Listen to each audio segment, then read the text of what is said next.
ইউরোপমুখী অভিবাসীদের শেষ আশ্রয় পর্তুগাল। বর্তমানে সেখানের পরিস্থিতি কেমন? কোন সাবজেক্ট নিয়ে মাস্টার্স করতে চাইলে সহজেই বাইরে যাওয়া যাবে? হৃদয় খান কমেন্ট করেছে, ভাই আসসালামু আলাইকুম, আমি পর্তুগালে পড়াশোনার পাশাপাশি কত আওয়ার জব করতে পারবো? আর জব করে কি টিউশন ফিস পে করতে পারবো? পর্তুগাল থাকাকালীন আমাদের কেমন স্কিল জানা দরকার? আমরা কোনো অসুবিধায় পড়লে বাংলাদেশের কমিউনিটি থেকে কেমন হেল্প পাবো? সবাই ইংরেজি জানে, বাট ওরা ইংলিশ বলতে কি বলে এটাকে, ইংলিশ বলতে চায় না, ওরা কমফোর্ট না। ওদের ওখানে হলে থাকতে হলে থাকা খাওয়া কেমন ভাবে মেনটেন হয়? একটা কমেন্ট আসছে, এমডি আশিক ইকবাল লিখেছেন, well I just joined, may I know your overall cost monthly in Portugal? মুসলিম রেস্তোরাঁ কেমন আছে? একা বাসা নিয়ে থাকা ভালো কিনা? আমরা যদি বাইরে যেতে চাই সেই প্রস্তুতি কখন থেকে নেওয়া উচিত? আমাদের সবার কমন প্রশ্ন, সিজিপিএ কত লাগে? পর্তুগাল বিশ্ববিদ্যালয়ে কখন আবেদন করতে হয়? বাইরে যাওয়ার প্রসেসটা বা জার্নি কোথা থেকে শুরু করেছিলেন? আইএলটিএস এর স্কোর কত লাগে? কোন সাবজেক্টে পর্তুগালে গেলে বেশি ডিমান্ড? পরম করুণাময় আল্লাহ নামে শুরু করছি। পর্তুগাল দক্ষিণ পশ্চিম ইউরোপের একটি রাষ্ট্র। এটি আইবেরীয় উপদ্বীপের পশ্চিম অংশে স্পেনের দক্ষিণে ও পশ্চিমে অবস্থিত। আটলান্টিক মহাসাগরে দেশটির দীর্ঘ উপকূল রয়েছে। এছাড়াও দুটি স্বায়ত্তশাসিত দ্বীপপুঞ্জ পর্তুগালের নিয়ন্ত্রণাধীন। এগুলো হলো আটলান্টিক মহাসাগরে অবস্থিত। লিসবন পর্তুগালের রাজধানী ও বৃহত্তম শহর। মোট ২৭টি দেশ নিয়ে সেনজেন এলাকা গঠিত, যার মধ্যে কোনো সীমানা নিয়ন্ত্রণ নেই।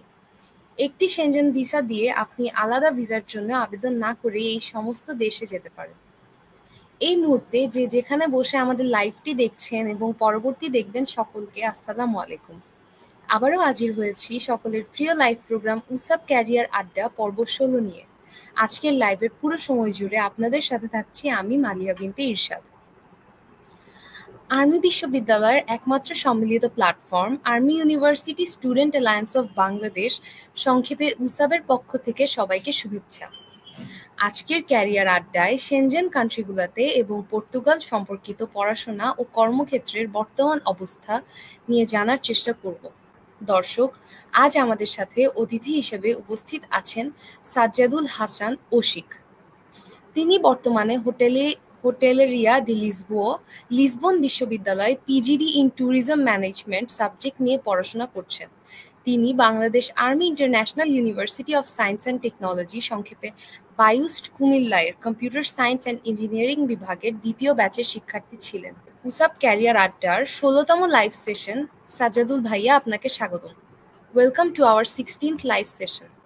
আসসালামু আলাইকুম ভাইয়া, কেমন আছেন এবং কোন শহরে আছেন? আলহামদুলিল্লাহ, আমি বর্তমানে গ্রিসের এথেন্স শহরে আছি, কিন্তু আমি বসবাস করি লিসবন। আপনার সাবজেক্ট এবং ক্যাম্পাস সম্পর্কে ছোট ধারণা দেন। এই সাবজেক্টটা নিয়ে আপনি কেন সিলেক্ট করলেন? আমার সাবজেক্ট হচ্ছে ট্যুরিজম ম্যানেজমেন্ট। আমি এখানে স্কলা দি হোটেলারিয়া দি ট্যুরিজম পর্তুগাল এই ইউনিভার্সিটিতে পিজিডি করতেছি।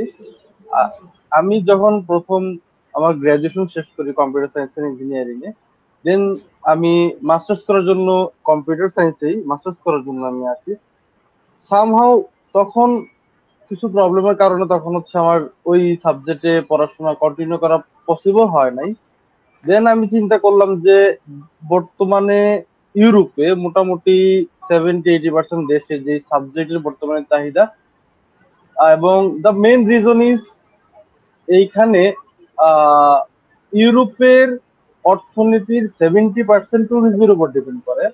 যেহেতু এই সেক্টরটা অনেক বড় একটা সেক্টর, যদি আমি এই সেক্টরটাতে কাজ করতে পারি বা এই সেক্টরটাতে জব করতে পারি, এবং এই সেক্টরটাতে আমি মনে করি যে ফিউচার অনেক অনেক অনেক ভালো। দ্যাটস ওয়াই আমি ট্যুরিজম ম্যানেজমেন্ট সাবজেক্টটা চুজ করছি এবং এখানে পিজিডি পোস্ট গ্রাজুয়েট ডিপ্লোমা করছি। আচ্ছা আচ্ছা, ধন্যবাদ ভাইয়া। আমরা যদি কেউ সেনজেন কান্ট্রিগুলোতে যেতে চাই, তাহলে আমাদের কোনটার উপর ভিত্তি করে সাবজেক্ট সিলেকশন দরকার? হায়ার স্টাডিজের জন্য আপনার সাবজেক্টটা কেমন? কোন সাবজেক্টে পর্তুগালে গেলে বেশি ডিমান্ড? যদি পর্তুগালের কথা চিন্তা করি, সেক্ষেত্রে নন সায়েন্স ব্যাকগ্রাউন্ডের সাবজেক্ট গুলা, অবশ্যই সায়েন্স ব্যাকগ্রাউন্ডের সাবজেক্ট গুলো খুব ডিমান্ড, বাট বর্তমান ট্রেন্ড অনুযায়ী আমাদের হচ্ছে hotel management, tourism management, hospitality, এই সেক্টর গুলোতে ইউরোপে বর্তমানে অনেক জনবল সংকটে ভুগতেছে। যার কারণে এই সাবজেক্ট গুলোতে যদি কেউ পড়তে চায়, তখন তার ক্ষেত্রে জব অপরচুনিটি দেন সবকিছু মিলিয়ে খুব ভালো একটা অপশন হবে। আমি এনকারেজ করতেছি না কেউ যদি সিএসসি থেকে অন্য ডিপার্টমেন্টে চলে আসে। সিএসসি ইউরোপে আইটি সেক্টরের অনেক বড় একটা ঘাটতি আছে, অনেক আইটি সেক্টরে অনেক জব আছে। এখন ডিপেন্ড করে জিনিসটা যে অ্যাপ্লাই করবে তার প্যাশনের উপর। ইউরোপমুখী অভিবাসীদের শেষ আশ্রয় পর্তুগাল, বর্তমানে সেখানের পরিস্থিতি কেমন? পর্তুগাল শেষ আশ্রয় এই কারণে, ইউরোপের প্রায় 70% যে সেনজেনভুক্ত দেশগুলো, এই দেশগুলোতে যদি স্টাডি পারপাসে আসে, দেন স্টাডি কমপ্লিট করার পর 70% স্টুডেন্ট স্টাডি কমপ্লিট করে না। বর্তমানে পর্তুগালের পরিস্থিতির কথা যদি বলি, সেখানে সবচেয়ে বড় সংকট হচ্ছে আবাসন সংকট। এন্ড আবাসন সংকট এই কারণে, যেটা বলতেছিলাম আমি, ইউরোপে মোটামুটি যে স্টুডেন্ট গুলো আছে, 70 থেকে 60% স্টুডেন্ট হচ্ছে তাদের পড়ালেখা কমপ্লিট করে না। দ্যাটস ওয়াই তাদের সবার আশ্রয়স্থল হয় পর্তুগাল। রিজন হচ্ছে পর্তুগালের একটি আইন, অভিবাসী আইন আছে। আইনটি হচ্ছে কেউ যদি বৈধভাবে পর্তুগালে প্রবেশ করে, তাহলে সে স্থায়ীভাবে থাকার আবেদন করতে পারে। এই আইনের প্রেক্ষিতে অন্যান্য ইউরোপিয়ান কান্ট্রি থেকে যারা ওখানে কিছু প্রবলেম ফেস করে, বিভিন্ন প্রবলেমের কারণে তারা হয়তো ইকোনমিক্যাল হতে পারে, বিভিন্ন কারণ হতে পারে, পড়ালেখা শেষ করতে পারে না, বা যে কোনো বিষয়ের কারণে তারা যখন পর্তুগালে চলে আসে, তখন একটা হিউজ পরিমাণের অ্যামাউন্ট প্রতি বছরই পর্তুগালে আসে, যার কারণে আবাসন সংকট, জব ক্রাইসিস, তারপরে সবকিছু মিলে আমরা যেহেতু বাঙালি, আমরা সবকিছু ম্যানেজ করতে পারি, সেই হিসেবে আমরা সবাই মোটামুটি ম্যানেজ করে ফেলি। এইবার আসি আপনার ভার্সিটি লাইফ নিয়ে। প্রথমেই আপনার বায়ুস্টে আসার গল্প শুনতে চাই। আমরা জানতে চাই আপনাদের ভার্সিটি লাইফ কেমন কেটেছে ও ভার্সিটি লাইফের স্মরণীয় একটা ঘটনা। ভার্সিটি লাইফের স্মরণীয় ঘটনা, আমি 2015 সালের মেবি অগাস্ট মাসে বায়োস্টে ভর্তি হই। সরি, মেবি অগাস্ট মাসে বায়োস্টে ভর্তি হই। তখন ডিপার্টমেন্ট ছিল বায়োস্টে 3টা, সিইসি, ট্রিপল এন্ড বিবিএ। আমাদের আগে একটা বেচ ছিল, ওখানে খুব অল্প পরিমাণ স্টুডেন্ট ছিল, অল্প পরিমাণ না, মোটামুটি ভালো কিছু স্টুডেন্ট ছিল। দেন আমরা ফল 15 যেটাকে বলা হয়, আমরা ভর্তি হয়ে আমাদের যদি রেশিও করি 1/3, ফার্স্ট বেচের 1/3 আমরা ছিলাম। তো তখন আসি, আস্তে আস্তে অনেক ক্যাম্পাস অনেক ছোট ছিল, প্রথম আমরা অনেক প্রবলেম ফেস করছিলাম, আমাদের খেলার মাঠ ছিল না। আমরা আজকে এই মাঠ তো কালকে ওই মাঠে ফুটবল খেলতাম। আমরা রেডি হয়ে যেতাম খেলার জন্য, তখন হচ্ছে মাঠ পেতাম না, মাঠে আর্মিরা খেলতেছিল। তো আমরা তখন অনেক প্রবলেম ফেস করছি। আস্তে আস্তে এই জিনিসগুলো এখন অনেক ক্লিয়ার হয়ে গেছে, এখন এই প্রবলেম গুলো নাই। আর যদি স্মরণীয় ঘটনার কথা বলতে চাই, তাহলে যতটুকু মনে পড়ে, আমি ছোটখাটো ফুটবল খেলতাম। আমি 2-3টা ফুটসল টুর্নামেন্ট খেলতাম। তখন ওই টুর্নামেন্ট গুলোতে মোটামুটি খেলার অভিজ্ঞতাটা বা খেলার স্মৃতিটা এখনো আমাকে মানে কি বলে ইমোশনাল করে ফেলে। আচ্ছা আচ্ছা, অসংখ্য ধন্যবাদ ভাইয়া। আপনার ভার্সিটিতে ক্লাবের সাথে সম্পৃক্ত ছিলেন এবং এটার প্রভাব আপনার বর্তমান জীবনে কি রকম? পড়াশোনা ছাড়াও ভার্সিটির কোন কোন অ্যাক্টিভিটিস গুলো জরুরি দেশের বাইরে যেতে চাইলে, এই বিষয়ে কি বলবেন? ক্লাব অ্যাক্টিভিটিস এক দিক দিয়ে, এটা আমি আমার পার্সপেক্টিভ, আমি কাউকে এনকারেজ করতেছি না, আমার পার্সপেক্টিভে আমি বলতেছি ক্লাব আমি সংযুক্ত ছিলাম। আমি ফটোগ্রাফি ক্লাবের ভাইস প্রেসিডেন্ট ছিলাম, দেন স্পোর্টস ক্লাবের মিডিয়া এন্ড পাবলিকেশন সেক্রেটারি ছিলাম। বাট আমার মতে ক্লাবে সংযুক্ত থাকাটা একটা দিক দিয়ে হেল্প করে, সেটা হচ্ছে ম্যানেজমেন্ট স্কিলটা বাড়ায়। আদারওয়াইজ বাইরে আসা বা ফিউচারে আমার মনে হয় না ক্লাব বা ক্লাব প্র্যাকটিসটা বা ক্লাবে অ্যাড থাকা বা ক্লাবের কার্যকলাপে অ্যাড থাকাটা আহামরি কোনো প্রভাব ফেলে। বাট ক্লাবে তখন একটা জিনিস শেখা যায়, ম্যানেজমেন্টটা, এটা আজীবন কাজে লাগে। এই জিনিসটা খুব ইম্পর্টেন্ট। আচ্ছা আচ্ছা।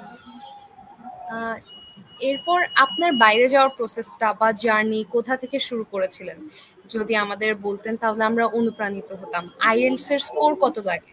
Medium of instruction. জি ভাইয়া।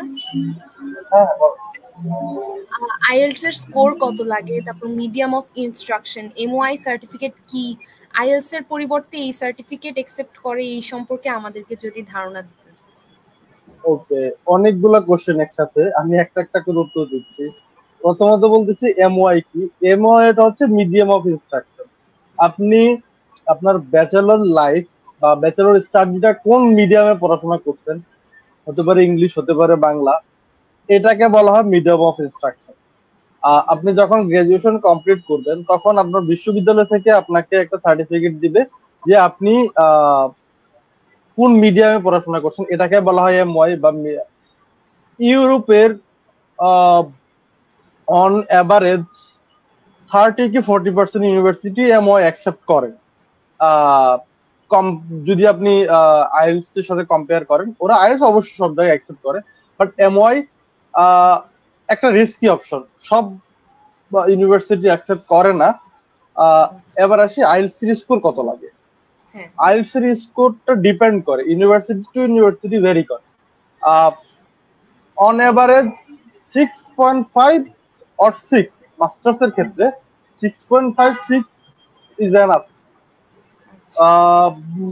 মোটামুটি সব ইউনিভার্সিটি, যদি কিছু স্বনামধন্য ইউনিভার্সিটির কথা বলি, কিছু এক্সট্রাঅর্ডিনারি ইউনিভার্সিটি ওরা একটু হায়ার চায়, লাইক 6.5-7 চায়, বাট মোর দেন 90% ইউনিভার্সিটি ওরা 6.6 or 6.5 ওরা এই পয়েন্ট অ্যাকসেপ্ট করে। আর কি কোশ্চেন ছিল আমি বলে দিচ্ছি। যে আপনার বাইরে যাওয়ার প্রসেসটা বা জার্নি কোথা থেকে শুরু ওকে, আমি 2019 সালে গ্রাজুয়েশন কমপ্লিট করি।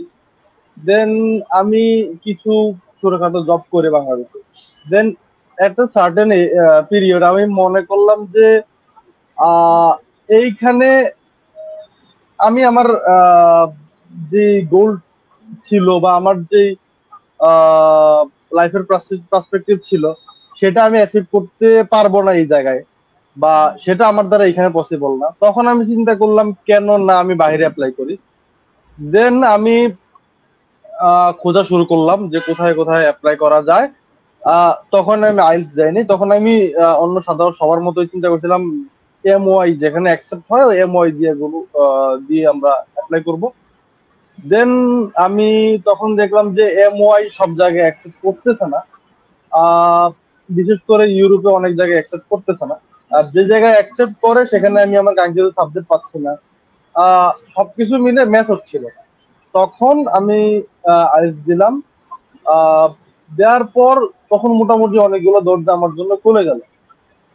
তখন আমি দুইটা জায়গায় আমার শর্টলিস্ট করি, একটা হচ্ছে ইউকে, একটা হচ্ছে গ্রিস। তো ইউকে যখন কথা চিন্তা আসে তখন টিউশন ফির একটা হিউজ অনেক বড় একটা টিউশন ফি চলে আসে। তখন আমি চিন্তা করলাম গ্রিসে অ্যাপ্লাই করি। তো আমি 2022-এর মেবি মে অর জুন তখন আমি গ্রিসে সিটি ইউনিটি কলেজে অ্যাপ্লাই করি, এবং অ্যাপ্লাই করার সাথে সাথেই ওরা একটা ছোট ইন্টারভিউ সেশন নেয়। দেন তারা আমাকে অফার লেটার দেয়। দেন এই প্রসেস। আমি সবচেয়ে বড় তখন একটা হ্যাসেল ফেস করছি, যেটা হচ্ছে গ্রিসের এম্বাসি বাংলাদেশে ছিল না, আমাকে ইন্ডিয়া গিয়ে ভিসা অ্যাপ্লিকেশন করতে হয়েছিল। প্রায় 30 থেকে 35 দিন ওখানে থাকতে হয়েছে। এই হচ্ছে আমার বাইরে আসার প্রসেস। আচ্ছা আচ্ছা, একবার যাওয়াতেই হয়ে গেছে ভিসাটা ইন্ডিয়া একবার গিয়ে? হ্যাঁ, একবার যাওয়াতে হয়ে গেছে। আচ্ছা আচ্ছা, অসংখ্য ধন্যবাদ ভাইয়া। আমাদের সবার কমন প্রশ্ন, সিজিপিএ কত লাগে? পর্তুগাল বিশ্ববিদ্যালয়ে কখন আবেদন করতে হয়? টিউশন ফি কেমন? স্কলারশিপ কেমন? সুযোগ আছে? একটা একটা করে উত্তর দেন ভাইয়া। প্রথম আনসার দিয়ে সিজিপিএ কেমন লাগে। CGPA on an average 3, but I'm honest, আমার সিজিপি 3 এর নিচে, বাট 3 ইজ এ বেঞ্চমার্ক। আশাহত আর কিছু নাই। 3 এর নিচে ওরা অনেক ইউনিভার্সিটি 3 এর নিচে অ্যাকসেপ্ট করে। অনেক ইউনিভার্সিটি প্রায় 50% ইউনিভার্সিটি 3 এর নিচে সিজিপি অ্যাকসেপ্ট করে, মানে কিছু হাই কোয়ালিটি ইউনিভার্সিটি ছাড়া। লাইক লিসবনে যদি বলি আমি, লিসবনের সবচেয়ে বড় ইউনিভার্সিটি যদি বলা হয়, ইউনিভার্সিটি দা লিসবোয়া, তো ওই ইউনিভার্সিটিতে 2.9 হলে বাংলাদেশি যে সিজিপি স্কেল 2.9 হলে অ্যাপ্লাই করা যায়। যদি আমি পর্তুগালের পার্সপেক্টিভ চিন্তা করি, সিজিপিএ সব জায়গায় ইয়া করে না, ফ্যাক্টর করে না। 2.9 3 হলে অন এভারেজ আপনি অ্যাপ্লাই করতে পারেন মোটামুটি সব জায়গায়। ভাইয়া, পর্তুগাল বিশ্ববিদ্যালয়ে কখন আবেদন করতে হয়? পর্তুগালের 70% বিশ্ববিদ্যালয়ের সেশন একটা সেপ্টেম্বর সেশন। এই সেপ্টেম্বর সেশনের অ্যাপ্লিকেশন শুরু হয় মার্চ এপ্রিলের থেকে, তখন অ্যাপ্লিকেশন শুরু হয় এই পর্তুগাল ইউনিভার্সিটিগুলো। মার্চ এপ্রিল থেকে শুরু হয় পর্তুগাল ইউনিভার্সিটি। আর টিউশন ফি কেমন, আর স্কলারশিপ কেমন সুযোগ আছে? টিউশন ফি, এবার যদি প্রথমে আমি বলি স্কলারশিপ, যদি স্কলারশিপের কথা চিন্তা করতে হয় তখন সিজিপিএটা থাকবে। তখন 3.4 3.5 এর বিলো হলে স্কলারশিপের জন্য আপনি এলিজিবল হবেন না। স্কলারশিপ গুলো ইউনিভার্সিটি গুলোতে স্কলারশিপ খুব রেয়ার, খুব কম পাওয়া যায়। যদি না আপনার extraordinary result, extraordinary curriculum activities না হয়, রেজাল্টটা main factor. But tuition fee 3000 euro 3500 euro per year, যেটা বাংলাদেশি টাকায় বর্তমানে বাংলাদেশি টাকায় 4.5 লাখ 5 লাখ টাকার মতো হয়ে যায়। আর কিছু কিছু ইউনিভার্সিটি সাবজেক্ট বেসিক ডিমান্ড করে, যেমন সিইসির জন্য 4000 5000 এরকম 6000ও হয়ে যায়, বাট অন এভারেজ 3500 থেকে 4000 ইউরোর মতো হয়ে থাকে এভারেজ টিউশন। আচ্ছা আচ্ছা। আর নাগরিকত্ব পাওয়া কি যায়? আচ্ছা, এটা একটা অনেক বড় একটা বিষয়। পর্তুগালের ল অনুসারে নাগরিকত্ব পাওয়া যায় দুইটা সিস্টেমে। দুইটা ল আছে। দুইটা লতে একটা হচ্ছে আপনি পড়ালেখার থ্রুতে নাগরিকত্ব না, জিনিসটা হচ্ছে আপনি পর্তুগালে বৈধভাবে 5 বছর যদি স্টে করেন তখন আপনি নাগরিকত্বের জন্য আবেদন করতে পারবেন। এইখানকার প্রথম এবং প্রধান শর্ত হচ্ছে বৈধভাবে প্রবেশ করতে হবে পর্তুগালে। দ্বিতীয়ত হচ্ছে একটা মিনিমাম জব থাকতে হবে, যেটার স্যালারি মিনিমাম 1000 থেকে 1200 ইউরো হতে হবে। বাট এটা ডিপেন্ড করে কখন, যদি আপনি গ্রাজুয়েশন কমপ্লিট করেন বা তখন 1000-1200 ইউরো হলে তখন একটা সার্টেন এজে 5 বছর পরে গিয়ে নাগরিকত্বের জন্য আবেদন করা যায়। আর হচ্ছে নাগরিকত্ব যেটা বললাম 88 এবং 89 দুইটা আর্টিকেলে নাগরিকত্ব আবেদন করা যায়। 88 হচ্ছে আপনি কাজ করতেছেন, পর্তুগালের গভর্নমেন্টকে ট্যাক্স দিতেছেন, সেই থ্রোতে আপনি নাগরিকত্বের আবেদন করতে পারবেন আফটার 5 ইয়ার্স। দ্বিতীয় হচ্ছে 89 আর্টিকেল, আপনি সেলফ ডিপেন্ডেন্ট, যেটাকে বা আমরা অনেকে বলি যে ফ্রিল্যান্সার, আর নিজে ইনকাম করতেছেন, সেই থ্রোতে আপনি একটা ইনকাম করে একটা সার্টেন অ্যামাউন্ট পর্তুগালের সরকারকে ট্যাক্স প্রদান করার পরে তখন আপনি নাগরিকত্বের আবেদন করতে পারবেন। আচ্ছা আচ্ছা, অসংখ্য ধন্যবাদ ভাইয়া আপনার উত্তরের জন্য। আর এখানে একটা সবার কমন একটা প্রশ্ন, যে আমরা যদি বাইরে যেতে চাই সেই প্রস্তুতি কখন থেকে নেওয়া উচিত, সেই সাথে আপনার স্ট্রাগল গুলো যদি আমাদের সাথে শেয়ার করতেন ভাইয়া। বাইরে যেতে হলে কখন থেকে অ্যাপ্লাই করো? সবাই তো যখন আমরা চিন্তা করি যে আমরা বাইরে যাব, আমরা বাইরে অ্যাপ্লাই করি, তখন আমরা একটা ডেডলাইন সেট করি যে আমি এই সেশন ধরবো, আমি বা এই সেশনের এই তখন থেকে আমি আবেদন করবো, তখন থেকে আমি আমার যে দেশে যেতে চাই সেখানেই অবস্থান করবো। এর মিনিমাম 1 বছর আগ থেকে তার প্রিপারেশন নেওয়া উচিত। তাহলে হচ্ছে এখানে অনেক পেপার ওয়ার্ক আছে, এখানে অনেক প্রিপারেশনের বিষয় আছে। হুট করে তো কোনো কিছু হয় না, মিনিমাম 1 বছর যদি সময় হাতে রাখা যায় দেন মোটামুটি সবকিছু ঠিকঠাক ভাবে হয় আর। আচ্ছা আচ্ছা। আর ভাই আপনার স্ট্রাগল গুলা যদি বলতেন। আমার স্ট্রাগল গুলা, আমার প্রথম যখন আমি গ্রিসে আসি, দেন আমি পর্তুগাল যাই। প্রথম যখন আমি গ্রিসে আসি তখন আমার স্ট্রাগল হচ্ছে গ্রিসে স্টুডেন্টদের ওয়ার্ক পারমিট নাই, স্টিল এখনো নাই, স্টুডেন্টদের ওয়ার্ক পারমিট নাই। তখন আমি প্রথম যে আমার স্ট্রাগলটা ছিল, আমি প্রথম 1-1.5 মাস বা 2 মাস আমি দেশ থেকে যেই অ্যামাউন্ট নিয়ে আসছিলাম সেটার উপরে বেস্ট করে আমাকে চলতে হয়েছে। দেন আমি অনেক কাজ করছি বলতে, যেহেতু আমার ওয়ার্ক পারমিট ছিল না সেহেতু আমি অনেক রিস্ক নিয়ে কাজ করতে হয়েছে আমাকে তখন।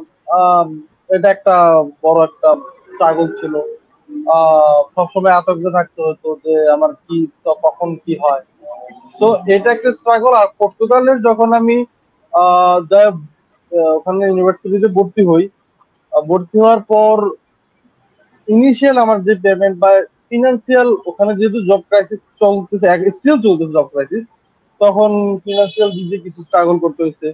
ইনশাল্লাহ এখন মোটামুটি আল্লাহ আল্লাহ ঠিক আছে। আচ্ছা আচ্ছা, যাক আলহামদুলিল্লাহ ভালো। আমি একটা জিনিস অ্যাড করতে চাই, সেটা হচ্ছে এর আগের কোশ্চেনে নাগরিকত্ব বিষয়ে। সেখানে আরেকটা জিনিস হচ্ছে, আরেকটা উপায়ে নাগরিকত্ব পাওয়া যায়। কোনো কাপল যদি পর্তুগালে যাওয়ার পরে তাদের হচ্ছে বেবি হয় বা এটাকে কি বলে, ফ্যামিলি এক্সপ্যান্ড হয়, তখন ওই থ্রোতে খুব অল্প সময়ে, মোস্টলি 2.5 ইয়ার or 3 ইয়ারের মধ্যে তারা নাগরিকত্ব পেতে পারে। আচ্ছা আচ্ছা থ্রো বেবি। আচ্ছা আচ্ছা, কারণ বেবি জার্মানির তে জন্ম হয়েছে, ওখানে হ্যাঁ, জন্ম। পর্তুগালের যখন জন্ম হয় তখন হচ্ছে অটোমেটিক্যালি সে পর্তুগিজ বাই বর্ন নাগরিক হিসেবে জন্মগ্রহণ করে। সেই হিসেবে তার বাবা মা পেপার বা পাসপোর্ট খুব ইজিলি হয়ে যায়। আচ্ছা আচ্ছা। ভাইয়া আপনাদের ওখানে হলে থাকতে হলে থাকা খাওয়া কেমন ভাবে মেনটেন হয়? মুসলিম রেস্তোরাঁ কেমন আছে? একা বাসা নিয়ে থাকা ভালো কিনা? পর্তুগালের কথা যদি বলি, একা বাসা নিয়ে থাকাটা খুবই টাফ। সেখানে শেয়ার্ড অ্যাপার্টমেন্টের, আমি যদি একটা ছোটখাটো আইডিয়া দিই, শেয়ার্ড অ্যাপার্টমেন্টের প্রথমে বলি, ফুল অ্যাপার্টমেন্টের বা রেন্ট হচ্ছে অলমোস্ট 900 থেকে 1000 ইউরো। মিনিমাম 900 থেকে 1000 ইউরো। সো পর্তুগালের বেসিক স্যালারি হচ্ছে 810 ইউরো, সরি 820 ইউরো।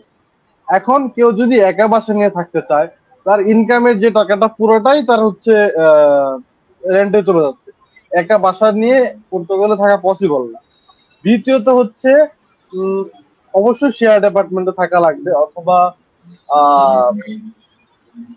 যেখানে মোটামুটি এক বাঙালি স্টুডেন্টরা কি করে, এক একটা অ্যাপার্টমেন্টে দুটা বা তিনটা রুম থাকে, তখন তারা নিজের মধ্যে শেয়ার করে থাকে, তখন হচ্ছে রেন্টটা হাফ হয়ে যায়, ডিভাইড হয়ে যায়।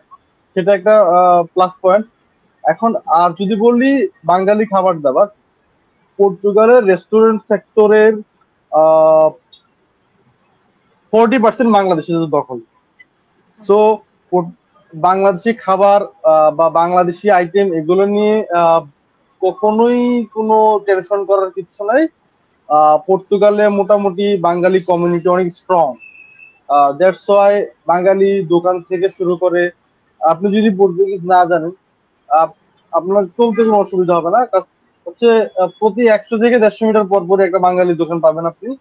আর হচ্ছে আমাদের ওখানে মোটামুটি সবকিছুই পাওয়া যায় বাংলাদেশি, এভরিথিং।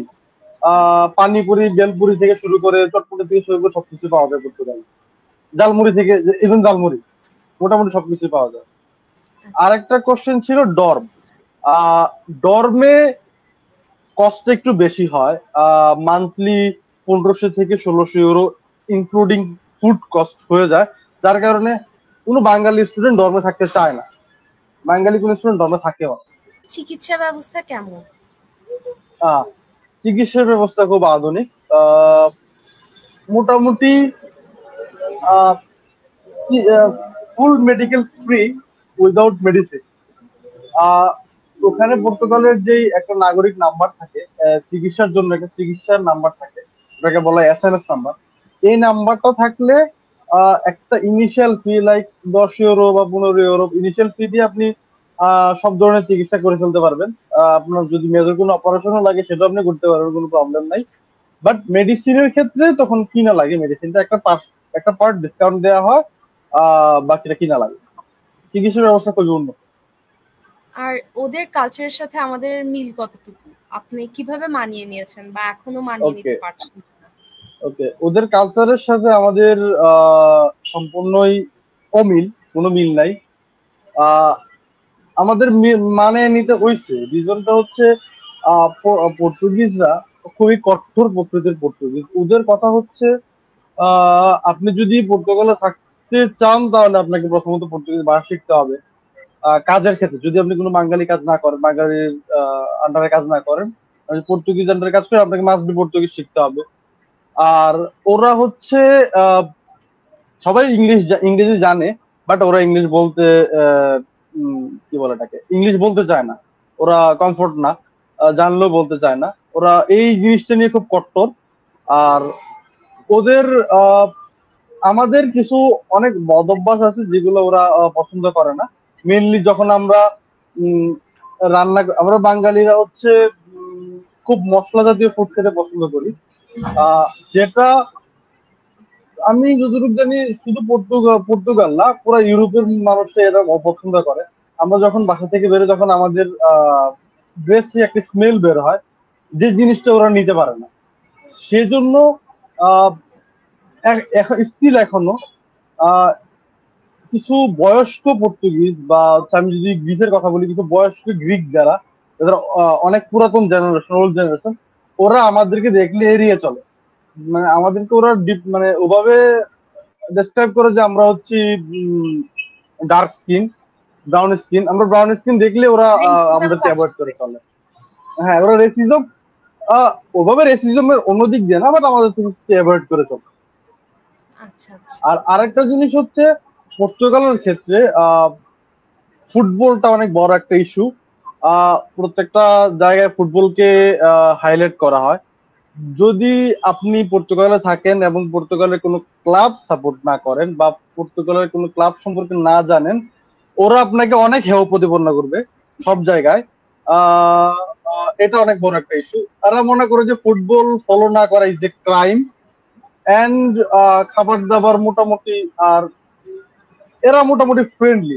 রিজন হচ্ছে পর্তুগালে মোটামুটি 8 থেকে 10টা দেশের মানুষ বসবাস করে। পর্তুগালের মোট জনসংখ্যার 10 থেকে 15% হচ্ছে পর্তুগিজ, বাকি জনসংখ্যা হচ্ছে বিভিন্ন মোস্টলি হচ্ছে আফ্রিকা থেকে আসা। তো ওখানে কালার রেসিজমটা হয় না, মোটামুটি সবকিছু ঠিক আছে। ভাইয়া, এটা যে বললেন, তাহলে বাংলাদেশি কমিউনিটিটা কতটুকু শক্তিশালী? মোর দেন 1.5 লাখ মানুষ, বাঙালি মানুষ আছে পর্তুগালে। আমাদের পর্তুগালের লিসবন শহরে একটা জায়গায় আছে যেটাকে বলা হয়, যে একটা রোড আছে, রোডের নাম হচ্ছে রোয়া দো বেনফরমোসো। এই রোডটার 100% দোকান বাঙালি, মানে দুই পাশে মিনিমাম 200 দোকান আছে, সবগুলো দোকান বাঙালি দোকান। এবং ওই এরিয়াটা হচ্ছে বলা হয় বাংলাদেশিদের প্রাণ কেন্দ্র। এখানে পর্তুগালে বাংলাদেশের কমিউনিটিটা খুবই স্ট্রং। মোটামুটি সব জায়গার মানুষই আছে, বাট বাঙালিদের মধ্যে 60% না হলে 50% সিলেটি মানুষ ওখানে বসবাস করে। এবং এই কমিউনিটিটা খুব স্ট্রং। যদি আমি কম্পেয়ার করি মোজাম্বিক, অ্যাঙ্গোলা বা নেপালি কমিউনিটি অনেক বড়। এই সব কমিউনিটির সাথে যদি কম্পেয়ার করি, বাঙালি কমিউনিটি অনেক স্ট্রং এবং খুব হেল্পফুল। আচ্ছা আচ্ছা। তাহলে পর্তুগাল থাকাকালীন আমাদের কেমন স্কিল জানা দরকার? আমরা কোনো অসুবিধায় পড়লে বাংলাদেশের কমিউনিটি থেকে কেমন হেল্প পাবো? পর্তুগালে অসুবিধায় পড়লে বাঙালি কমিউনিটি যথেষ্ট সাহায্য করে। মোটামুটি এখানে বাংলাদেশি কিছু বর্তমান সরকার না, ইলেকশন কিছুদিন আগে হয়েছে, বিগত সরকারের কিছু বড় নেতা মানে বাংলাদেশে আছে, যার কারণে মোটামুটি অনেকটুকু সুবিধা পাওয়া যায়। আর হচ্ছে স্কিলের কথা যদি বলি, আহ এইখানে ভাষাটা যেহেতু ল্যাঙ্গুয়েজ অনেক বড় একটা ব্যারিয়ার, সেই ক্ষেত্রে আপনি কেউ যদি বিএসসি করে আসে, সেক্ষেত্রে এসেই ডেস্ক জব বা টেবিল জবটা পাওয়া বা টেবিল জবটা করা খুব টাফ। সেক্ষেত্রে যদি অন্য কিছু জানা থাকে, লাইক কেউ যদি কি বলে এটাকে, কেউ যদি হচ্ছে অর্জব তো এসে করতেই হবে। রিজন হচ্ছে আপনি এসে আপনি প্রথম যদি যখন কেউ পর্তুগালে আসে, তার ল্যাঙ্গুয়েজ জানা নাই বা এখানকার কালচার সম্পর্কে জানা নাই, সেক্ষেত্রে আপনাকে অর্জব করতে হবে। অর্জবের ক্ষেত্রে যদি আপনার কিচেন রিলেটেড কিছু জব আছে বা কিছু ইন্ডাস্ট্রিয়াল কিছু জব আছে, ইন্ডাস্ট্রিয়াল বলতে হচ্ছে ওয়ার হাউস ম্যানেজমেন্ট বা ওয়ার হাউস যাবতীয় জিনিসপত্র বা কিছু কাজ, ওসব ক্ষেত্রে যদি আর কুকিং ক্ষেত্রে যদি কেউ যদি জেনে আসে বা কাজ করতে পারে, তাহলে আশা করি কোনো প্রবলেম হবে না। আচ্ছা আচ্ছা ভাইয়া, আমরা একটু কমেন্ট পড়ে নি কিছু। একটা কমেন্ট আসছে, এমডি আশিক ইকবাল লিখেছেন, well, I just joined. May I know your overall cost monthly in Portugal? Okay. Almost 5 to 600 euro. Almost 5 to 600 euro every month. এটা এর থেকে যদি সে সিঙ্গেল থাকে আরো কমে পসিবল, যেহেতু আমরা একটা মোটামুটি আমাদের দ্বারা হচ্ছে, আমি এটা বিলিভ করি যে যে স্টুডেন্ট গুলা ব্যাচেলর করে আসে, ওই স্টুডেন্ট গুলা ওইভাবে থাকা সম্ভব না যা যেভাবে হচ্ছে অন্যান্য পাবলিক বা অন্যান্য মানুষ থাকে। একটা মিনিমাম ক্লাস মেনটেন করে চলে। তো 500 ইউরো মিনিমাম প্রয়োজন মান্থলি কস্ট পার মান্থ। আমরা ভাই আবার প্রশ্ন উত্তরে চলে যাই। নতুন ভার্সিটি হিসেবে বাইরে যেতে আপনার কোনো সমস্যা হয়েছিল? নতুন ভার্সিটি হিসেবে বাইরে যেতে সমস্যা হয় নাই। আমি একটা প্রবলেম ফেস করছি। প্রবলেমটা হচ্ছে, আমি যখন পর্তুগালে যাই, যাওয়ার পরে আমি যখন ইউনিভার্সিটিতে ভর্তি হই, মোটামুটি বাংলাদেশের ওদের একটা ওয়েবসাইট আছে বা ওদের একটা সিস্টেম হচ্ছে, আমার সার্টিফিকেট গুলো, আমার বিএসসি তারপর হচ্ছে এসএসসি এইচএসসি সার্টিফিকেট গুলো ইভালুয়েট করাইতে হয় এইখানে। ওদের এখানে কারিকুলামের কোন লেভেল পর্যন্ত আমাদের এই সার্টিফিকেট গুলো এক্সিস্ট করে, একটা ইভালুয়েট করাইতে হয়। মোটামুটি বাংলাদেশের 98% ইউনিভার্সিটি ওদের ডাটাবেজে লিস্টেড, বাট আমাদের বাউস্ট আর বাউস, যেটা আমি সরি, আমি এক্স্যাক্টলি প্রোনাউন্সিয়েশনটা আসতেছে না, এই যে নটা ইউনিভার্সিটি কোনটাই ওদের লিস্টেড নাই। তখন আমাকে আবার এই সার্টিফিকেট গুলো বাংলাদেশ দূতাবাসের মাধ্যমে বাংলাদেশে পাঠাইতে হয়েছে। বাংলাদেশ ফরেন মিনিস্ট্রি থেকে অ্যাটাস্টেড হয়ে এবার দেন আবার ওখানে গেছে। এখানে আমার অনেকটুকু সময় নষ্ট হয়েছে, প্রায় 2 থেকে 3 মাস সময় আর এইখানে সময় বলে থাকে এক্সপেন্ড হয়েছে। যার কারণে আমি মনে করি যে এটা আমাদের বিশ্ববিদ্যালয়ের অথরিটিটা যারা অনেক বড় পর্যায়ে আছেন, তারা যদি এই জিনিসগুলো নিয়ে একটু কাজ করে, তাহলে মোটামুটি এই জিনিসগুলো সলভ করা সম্ভব।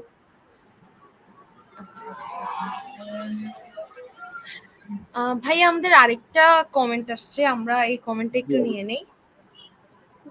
হৃদয় খান কমেন্ট করেছে, ভাই আসসালামু আলাইকুম, আমি পর্তুগালে পড়াশোনার পাশাপাশি কত আওয়ার জব করতে পারবো, আর জব করে কি টিউশন ফিস পে করতে পারবো?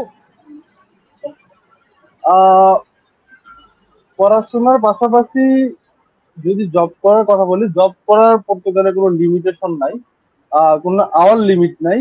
আপনি যত ইচ্ছে, আপনি যদি চান, যদি আপনি পারেন 24 ঘন্টায় কাজ করতে পারবেন। টিউশন ফি যদি আপনি জব করে পে করতে চান, এটা একটু টাফ হবে।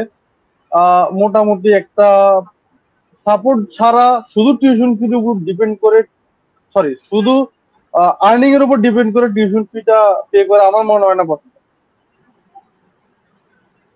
আচ্ছা হৃদয় খান ভাইয়া, আশা করি আপনি আপনার প্রশ্নের উত্তর পেয়ে গিয়েছেন। এখন ভাইয়া, আপনার ভার্সিটি লাইফের কোন জিনিসটাকে আপনি সবচেয়ে বেশি মিস করেন? আহ আমি আমার ভার্সিটি লাইফে সবচেয়ে বেশি মিস করি আমার ক্লাসরুমটা, যেখানে আমরা সবাই একসাথে, প্রায় আমরা মেবি 37 38 জন ছিলাম। আহ ওখানে মোটামুটি আমরা সবাই একটা ফ্যামিলির মতো ছিলাম। এই ক্লাসরুমটাকে আমি অনেক মিস করি। আর হচ্ছে এখন মোটামুটি আমাদের সাথে যারা ছিল সবাই অনেক দিকে ছড়াই গেছে। একসাথে বসে আগের যে আড্ডাটা ছিল ওই আড্ডাটা এখন আর হয় না। একটা জিনিস, আর আগে প্রতিদিন বিকালে ভার্সিটি মাঠে ফুটবল খেলা হতো, এই ফুটবল খেলাটা এখন আর হয় না। এই দুইটা জিনিস মেনলি আমি মিস করি।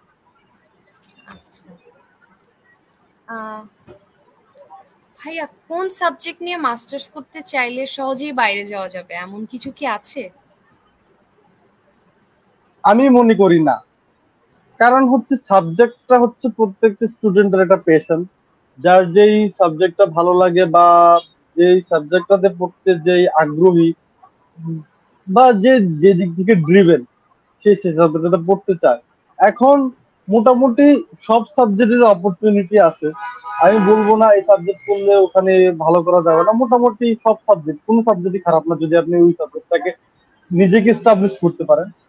তো মোটামুটি সব সাবজেক্ট আপনি বাইরে, আমার দেখা এমনকি ইংলিশ নিয়ে কেউ পড়তেছে, এরাও মোটামুটি ভালো করতেছে। সো সাবজেক্ট ডাজন্ট ম্যাটার, আপনার প্যাশন, আপনার ইচ্ছা, আপনার পড়ার প্রতি একাগ্রতা, এই জিনিসগুলো অনেক বড় একটা বিষয়। আচ্ছা, আমরা জানি যে সেনজেন কান্ট্রিগুলোর মধ্যে ইউরোপের একটা দেশ পর্তুগাল। বাকি দেশগুলো আমরা ফ্রি ভিসা ঘুরতে পারবো, ঘোরা ছাড়া আর কি কি সুবিধা বা অসুবিধা আছে যদি বলতেন। সেনজেন এরিয়া যেটা, আগে 27টা কান্ট্রি ছিল, এখন 28টা কান্ট্রি হচ্ছে। নতুন মেবি রোমানিয়া যোগ হয়েছে। এই 28টা কান্ট্রিতে আপনি উইদাউট ভিসা ভ্রমণ করতে পারবেন ইফ ইউ হ্যাভ এনি দেশের ভিসা অর রেসিডেন্ট পারমিট।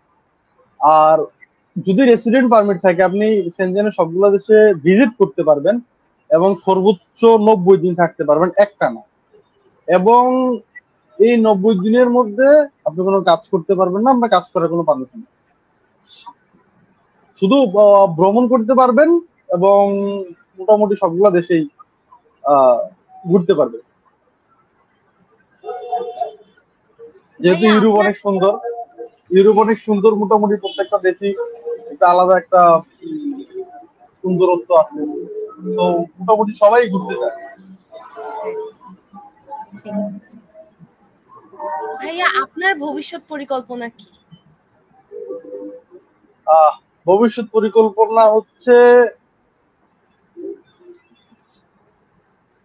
ভবিষ্যৎ পরিকল্পনা তো অনেক কিছুই আছে। যেমন হচ্ছে পিজিটা কমপ্লিট করা, কমপ্লিট করার পরে এইখানে মোটামুটি ভালো অ্যামাউন্টের একটা জব করা, ভালো একটা সেটেল হওয়া এখানে পর্তুগালে। ফিউচার, আমি আমার ফিউচারটা পর্তুগালে দেখতেছি। তো এইখানে মোটামুটি সেট হওয়াটা, একটা ভালো অবস্থানে যাওয়াটাই আমার আপাতত ফিউচার। আচ্ছা, আপনার সহপাঠী বন্ধু বা জুনিয়রদের কেমন মিস করেন? তাদের উদ্দেশ্যে কি আপনার কিছু বলার আছে যা কখনো বলা হয়নি?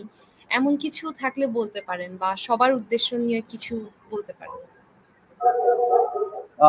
বন্ধু, সহপাঠী মিস তো সবাইকেই করি, বাট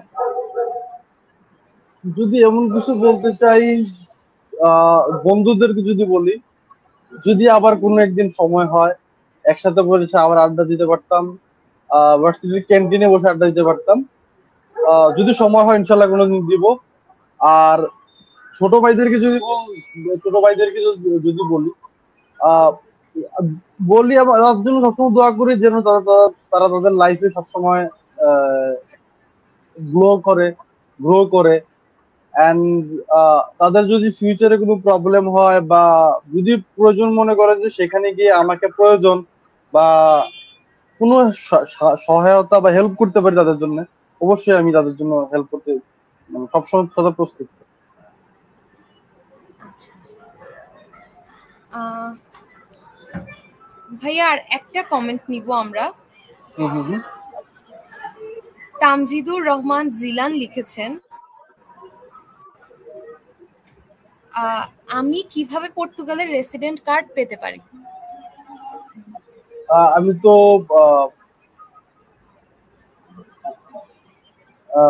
আমি তো মেনশন করছি দুইটা ওয়ে আছে রেসিডেন্ট কার্ড পাওয়ার। পর্তুগাল প্রথমত বৈধভাবে প্রবেশ করতে হবে, দেন একটা কাজ ম্যানেজ করতে হবে এবং কাজের মাধ্যমেই সরকারের কাছে আবেদন করতে হবে যে আমি স্থায়ীভাবে বৈধ আমি থাকতে চাই বা বসবাস করতে চাই। তো সেখান থেকে প্রসেস বাই প্রসেস আপনি রেসিডেন্ট কার্ড পেতে পারেন। আচ্ছা, অসংখ্য ধন্যবাদ ভাইয়া এতগুলো প্রশ্নের উত্তর দেওয়ার জন্য।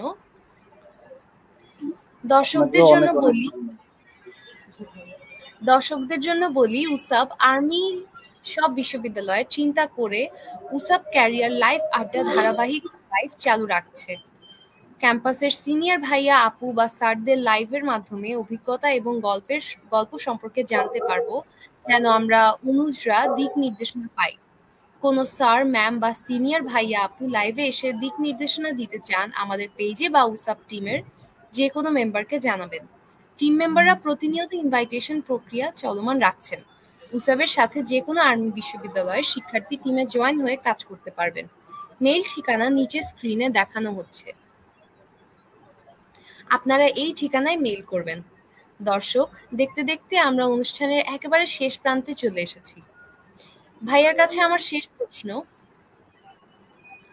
উসাব কমিউনিটিতে আমরা সব ক্যাম্পাসের শিক্ষার্থীরা 2015 সাল থেকে এখন পর্যন্ত একসাথে কাজ করে যাচ্ছি, যেন আমাদের কমিউনিটি আরো বড় এবং শক্তিশালী হয়, সাথে আমাদের অ্যালুমনাই বড় ইফেক্ট ফেলতে পারে। অন্যদিকে ভর্তি ইচ্ছুক শিক্ষার্থীদের সাহায্যের জন্য উসাব অ্যাডমিশন হেল্পলাইন গ্রুপ ওপেন রয়েছে, যেখান থেকে শত শত শিক্ষার্থীদের আমাদের বিশ্ববিদ্যালয় নিয়ে বিভিন্ন প্রশ্ন করে থাকে। আমরা তাদের প্রশ্নের উত্তর করে হেল্প করছি। ক্যারিয়ারের কথা চিন্তা করে উসাব ক্যারিয়ার লাইভ আড্ডা এপিসোড আকারে শুরু করে, যেখানে সিনিয়ররা যারা আছেন ক্যারিয়ার নিয়ে দিক নির্দেশনা দিবেন। এতে করে আমরা আমাদের ক্যারিয়ার গঠনে কি করতে হবে, কি করলে ভালো হবে তা জানতে পারবো।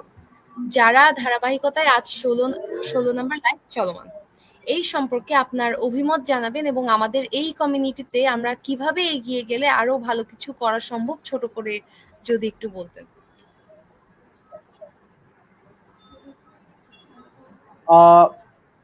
এই ওসাবের একটা জিনিস আমার কাছে সবচেয়ে যেটা ভালো লাগছে সেটা হচ্ছে এই মুভমেন্টে এসে যেখানে একটা ছেলে গ্রাজুয়েশন কমপ্লিট করার পরে বা একটা গ্রুপ বিভিন্ন দিকে ছড়ায় যায়, সবাইকে একত্রিত করে রাখা, সবাই একজনের মাধ্যমে আরেকজন যেভাবে অনুপ্রেরণা দিতে পারে, কিছু শিখতে পারে, এই জিনিসটা আমি নিজে এই জিনিসটা থেকে ইন্সপায়ার্ড। এবং আমি নিজেও এই এখানকার যে লাইভ গুলো হয় আজকে মনে হয় 15টা লাইভ, আমিও প্রায় 8-10টা লাইভ দেখছি এবং মোটামুটি অনেক কিছুই জানা যায়, অনেক কিছুই শেখার তো শেষ নেই, অনেক কিছু শেখা যায়। সবচেয়ে যে জিনিসটা আমি একটা জিনিস মেনশন করতে চাই, যে এই গ্রুপের মাধ্যমে আমি সবচেয়ে যে জিনিসটা মানে জানতে পেরে আমি খুব অনেক কিছু জানতে পারছি। একটা জিনিস হচ্ছে কিছুদিন আগে মনে হয় একটা কমলাপুর রেল স্টেশনে একটা ছেলে বেবি বাউটের, মানে একদিকে আমার নামটা খেয়াল নাই, সূর্য মনে হয় নাম, নাকি আমার নামটা খেয়াল নাই। তার আপডেট গুলা আমি খুঁজতেছিলাম যে কোথায় তার আপডেট গুলা পাওয়া যাবে বা তার এখন বর্তমান কি অবস্থা, তার ফ্যামিলির কি অবস্থা, এই জিনিসগুলা আপডেটটা প্রতি মিনিটে মিনিটে যখন উসাব দেয়, তো তখন হচ্ছে আমি উসাবের আস্তে আস্তে সবগুলা কন্টেন্ট বা ওদের বা আপনাদের ফ্যান হয়ে যাই। তারপর থেকে বলি যে এই গ্রুপটা আমি দোয়া করি যে সব সময় থাকুক এবং যারা আরো ছড়ায় ছিটিয়ে আছে সবাইকে একসাথে নিয়ে আসুক, এবং আশা করি আমরা সবাই মিলে আমাদের 3 বিশ্ববিদ্যালয়, এখন তো মনে হয় 5টা, সিলেটের আরো 2টি ইউনিভার্সিটি এবং সরি আরো 5টা ইউনিভার্সিটি, সবাই মিলে যখন একটা কমিউনিটি, আরো বড় একটা কমিউনিটি বিল্ড আপ করতে পারবো, তখন কেউ যদি বিপদে পড়ে বা কেউ যদি কোনো কিছু জানতে চায়, কেউ যদি কোনো সহায়তা চায়, তখন আমরা সবাই মিলে তার হেল্প করতে পারবো, এই জিনিসগুলা। আর আমার যদি কোনো অ্যাডভাইস দিতে বলি, তাহলে ওসাবকে বলবো যে আরো অর্গানাইজড হইতে, আরো সবাইকে কিভাবে কানেক্ট করা যায়, আপনারা নিজেদের মধ্যে আলোচনা করে জিনিসগুলা আরো যত বেশি মানুষ কানেক্ট হতে পারবে, আমরা এই তথ্যগুলো আরো মানুষদেরকে ছড়াই দিতে পারবো, এই তথ্যগুলো আরো মানুষের মাধ্যমে পৌঁছাইতে পারবো, তখন একটা স্ট্রং কমিউনিটি যেটা করে আমরা সেই কাজগুলোই করতে পারবো। ভাই আপনাকে অনেক অনেক ধন্যবাদ ক্যারিয়ার আড্ডায় সময় দেওয়ার জন্য। আশা করি আপনাকে অনেক উসাবের সাথে ধন্যবাদ। বিভিন্ন তথ্য দিয়ে সহযোগিতা করবেন। আপনার অবশ্যই। জীবন অনেক সুন্দর কাটুক দোয়া করি। Thank you. তাহলে ভাইয়া আজকের জন্য আল্লাহ হাফেজ। আল্লাহ হাফেজ, সবাইকে আসসালামু আলাইকুম। আসসালামু আলাইকুম। ভিউয়ার, আপনাদের উদ্দেশ্যে বলতে চাই, উসাব আমাদের সকল আর্মি বিশ্ববিদ্যালয়ের একটি সম্মিলিত কমিউনিটি প্ল্যাটফর্ম এবং একসাথে এগিয়ে যাওয়ার প্রয়াস। একসাথে থেকে আমাদের কমিউনিটি গড়ে তুলব এবং সবার সাহায্য নিয়ে নিজের ক্যারিয়ার গড়ব এবং উসাবকে সহযোগিতা করব। আমাদের লাইভ প্রোগ্রামে আসতে চাইলে পেজে ইনবক্স করে জানাবেন। সবাইকে আবারও ধন্যবাদ দিতে চাই এতক্ষণ আমাদের সাথে থাকার জন্য। প্রোগ্রামটি কেমন লাগলো জানাতে ভুলবেন না। উসাব পেজকে অবশ্যই ফলো এবং ইউটিউব চ্যানেল সাবস্ক্রাইব করবেন। লাইভ প্রোগ্রামগুলো শেয়ার করবেন যেন সবাই উপকৃত হয়। পরবর্তী লাইভে সবাইকে আমন্ত্রণ জানিয়ে আজকের লাইভটি আমি মালিহা এখানেই শেষ করছি। শিখবো, শেখাবো, এগিয়ে যাব, এই হোক আমাদের সকলের সম্মিলিত প্রত্যয়। আল্লাহ হাফেজ, আসসালামু আলাইকুম, শুভরাত্রি।